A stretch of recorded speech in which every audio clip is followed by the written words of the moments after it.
Oh, amazing. Oh, subarashi. Oh, trop beau. Oh, mais mes photos sont fantastiques. Je suis un artiste. Je vous les montre là. Par exemple, ça c'est amour destitué. Ça c'est azur bleu dérisoire. Et ça c'est rancœur dialectique. Elles sont belles, hein? Quoi? Comment elles sont pas belles mes photos? T'aimes pas mes photos toi? Enfin, ok. Salut à tous, c'est Omar de Frandroid. Aujourd'hui on va parler d'un smartphone qui a beaucoup misé sur la photo. Mais est-ce que c'est vraiment réussi? On va voir ça tout de suite? Ouais, on va voir ça tout de suite. Et aujourd'hui, du coup, on va parler du Samsung Galaxy A7 2018, qui est un smartphone qui se positionne plutôt sur le milieu de gamme. Et on va commencer par quoi? Par le décrire.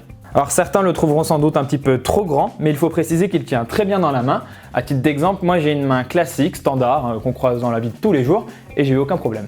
En un coup d'œil, on peut voir que les bordures autour de l'écran sont vraiment très larges, mais on voit aussi tout de suite que le lecteur d'empreintes a été positionné sur le côté, et ça c'est une première chez Samsung, et c'est pas sans rappeler les anciens smartphones Xperia de Sony. Le capteur il est bien placé et facilement atteignable avec le doigt. Alors les droitiers ils utiliseront leur pouce pour déverrouiller le téléphone et les gauchers leur index. Et c'est pas fini, hop, je vais retourner le Galaxy A7 et on peut voir tout de suite qu'il a un dos en plastique avec un effet vert assez convaincant qui accroche joliment la lumière mais aussi les traces de doigts. Et là, il y a sans doute un détail qui vous a marqué, boum, triple capteur photo.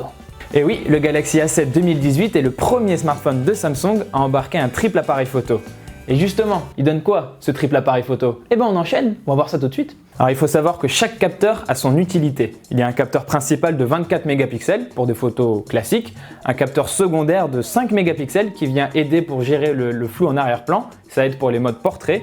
Et enfin, il y a un ultra grand angle de 8 mégapixels pour prendre des photos plus larges pour capturer une scène plus grande. Samsung a beaucoup insisté sur ce triple capteur photo et malheureusement, c'est pas ultra convaincant. Alors dans de bonnes conditions, ça va, on obtient de bonnes images, mais on commence quand même déjà à sentir que le téléphone a un petit peu de mal à gérer les dynamiques fortes et du coup, il y a souvent des parties de l'image qui sont soit surexposées, soit sous-exposées. Mais c'est en faible luminosité que les problèmes se font vraiment ressentir. Il y a beaucoup trop de flou, beaucoup trop de bruit, les sources de lumière sont mal gérées. Obtenir une image nette, c'est vraiment difficile. Et si vous voulez utiliser ce mode ultra grand angle de nuit, c'est vraiment pas top. On perd beaucoup trop de détails et c'est dommage vraiment.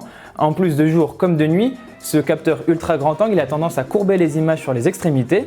Alors ça c'est un phénomène assez naturel sur ce genre de photo, on appelle ça la distorsion optique, mais ici c'est vraiment beaucoup trop marqué. Le mode portrait quant à lui est vraiment intéressant et propose de chouettes effets bokeh, mais il pourrait être un petit peu plus précis quand même.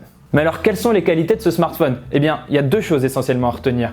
Un super écran, Full HD+, AMOLED, 6 pouces, il y a de très belles couleurs et un excellent contraste. Mais on retiendra surtout l'excellente autonomie du Galaxy A7 2018. Sa batterie de 3300 mAh n'a aucun souci à tenir plus d'une journée. Vraiment, c'est sans problème. Et en plus de ça, le téléphone résiste parfaitement aux tâches les plus gourmandes comme la lecture vidéo, les jeux ou la prise de photos. Par contre, il y a un truc qui est un petit peu dommage, c'est qu'avec le bloc charge fourni dans la boîte, il faudra attendre à peu près 2 heures pour recharger totalement le téléphone. Et en plus de ça, c'est du micro USB. Et ça, c'est pas top. Sinon, en termes de puissance, le Galaxy A7 2018, il est un petit peu... Ouais. Le téléphone, il a un Exynos 7885 et 4 Go de RAM. Alors ça assure l'essentiel, sans problème, mais il ne faut pas attendre qu'il réalise des prouesses non plus. Du côté du logiciel, il n'y a rien de bien particulier à signaler, si ce n'est que le principal défaut de cette interface, c'est qu'elle n'est pas mise à jour sur Android 9.0 Pie et que le menu des paramètres, il manque encore un peu de clarté.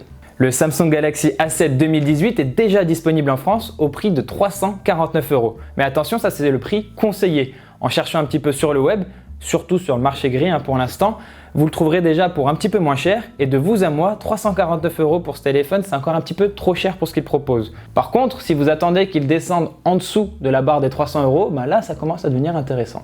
Voilà, c'est tout pour cette vidéo. Merci de l'avoir regardé jusqu'au bout. N'hésitez pas à consulter notre test complet du Galaxy A7 2018 sur notre site frandroid.com.